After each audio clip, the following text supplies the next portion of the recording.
fraud detective. I had ongoing cases of multiple incidents of fraud. I've been trying. This is my third attempt. Actually, this is with the police, just the police.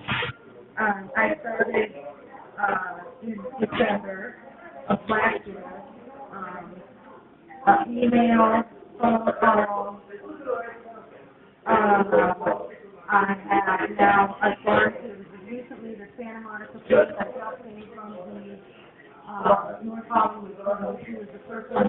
I sent an email to the North Hollywood police. They continue to do an email.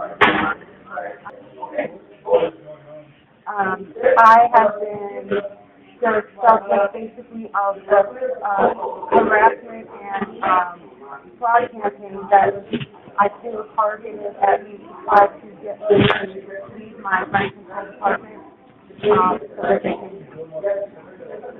that they are, the incident started in December with my rent was late due to the holidays. Mail, because I send my rent second mail, and that was the last courtesy text that I got from this maintenance man that I've known for like 10 years. Up to that point, he sent me a courtesy text and said, or didn't get your text. Exactly. That's their policy. He's the on-site management. With that responsibility after a landlord was let go. I don't know why exactly, but there might be something like that.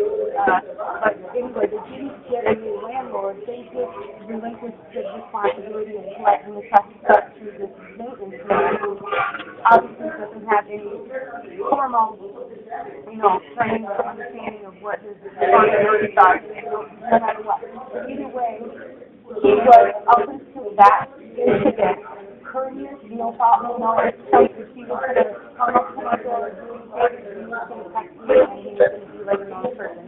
That this incident, for some reason, the text would come in the mail, I didn't know, and instead of texting or communicating in any other way, after 2 days, the texting come, and it was the weekend now. I couldn't do anything about it for the weekend, but he comes knocking on my door at night, and he brings this document, and it's filled out, and it's fraudulently filled out. It's got there's information on a person's name on it I've never heard before, but it's got his contact information, and he's got a box filled up. It's the, I was going to put that up, and it's so, right. But this is who he is. This is his contact. Well, in there is the maintenance man and the on-site, person that, whatever. And then this is his contact information, and then this is the person I've never heard of before. I have no idea. And then, right. And I was only like, late. And the reason I was ready to make it. I have been, exactly. So I started from this incident, which was traumatic for me because I had severe anxiety and I'm disabled person, and I have and so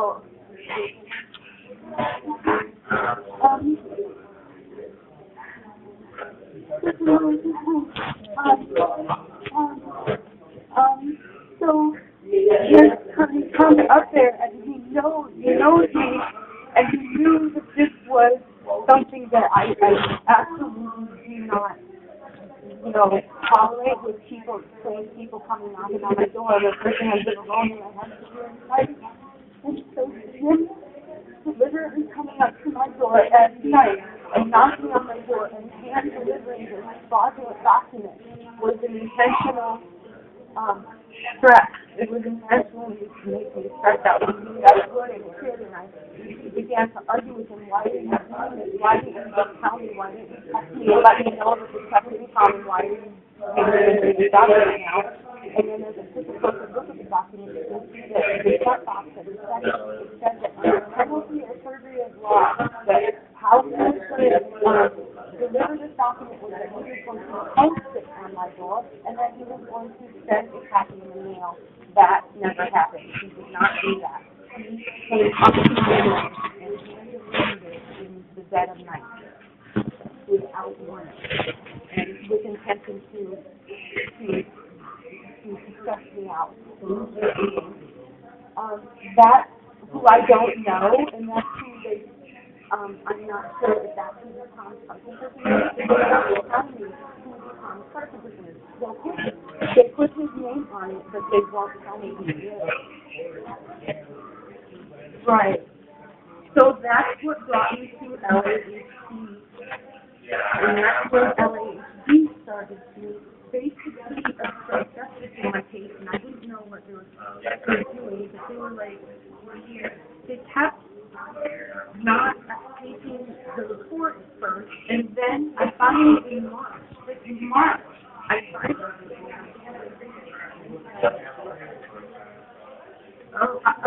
They don't, that's the thing.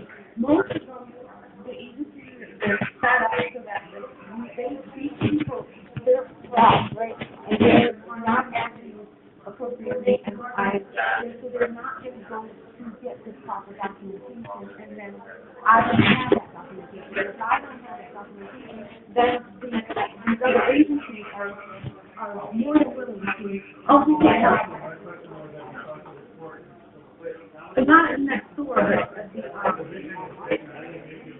I'm speaking, but you have to be, yeah.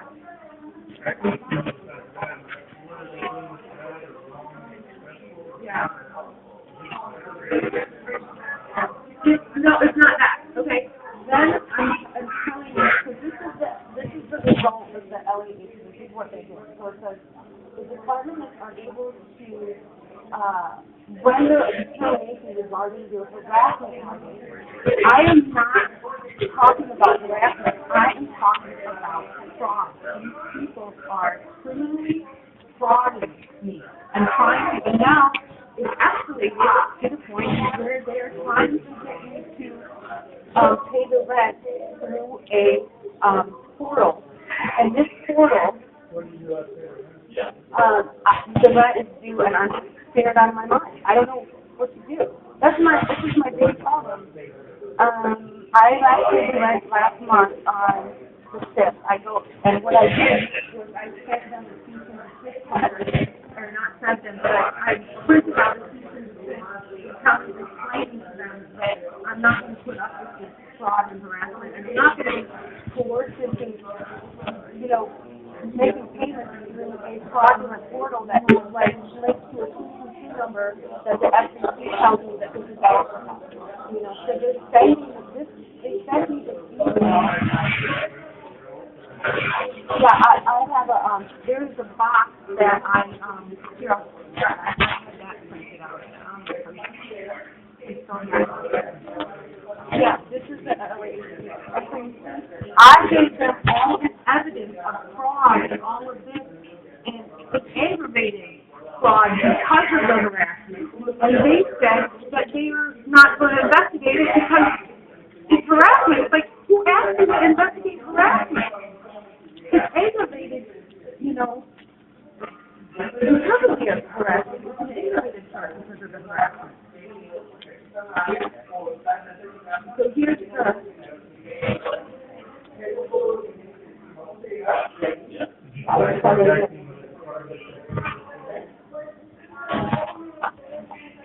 The consumer affairs, the department contacted the consumer affairs for what?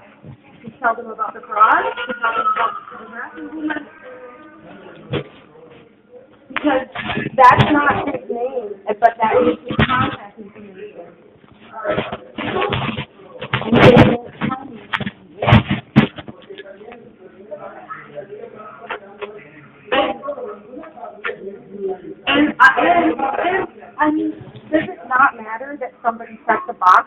says under penalty of perjury or law, I'm going to fill out this document. It's just that right here. You see the box that's checked, and you see this long statement that says that I'm going to not only post this document, which would have been fine, but I'm also going to send it in the mail. That did not happen.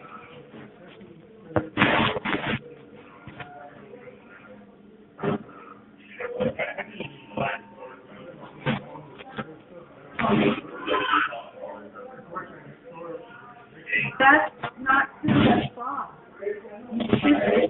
Fraud is a criminal offense. Okay? It's 18 U.S. Code 1834. Okay? You cannot. He filled out this. Right. And he put his contact information in for a person that's right there next to us. That's his contact information. Yes. I'm sorry. And that's not his name. And that person doesn't live there. Ralph lives there. Thomas Carson does not. Thomas Carson does not live at that address. That address does not have an apartment number, but it is.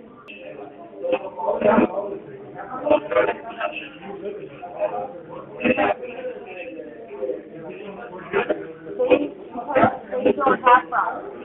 They don't have a problem.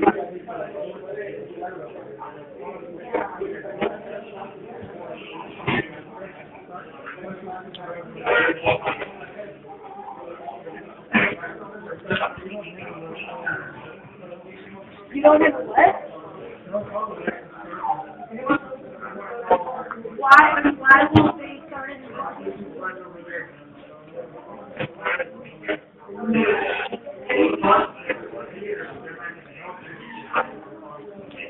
until what? And why don't they consider, I mean, this is just one, this is the inciting incident.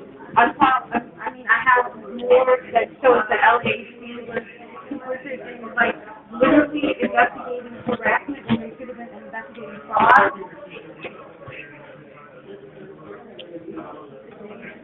So you're assuming that these people are not criminals. You're assuming that they're not, I mean, these are the things that this payment portal that literally is linked to another one.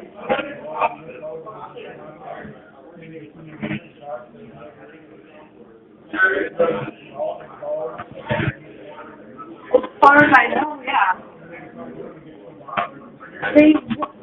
I have. Okay, how do I start that? Senior lead officer for North Hollywood.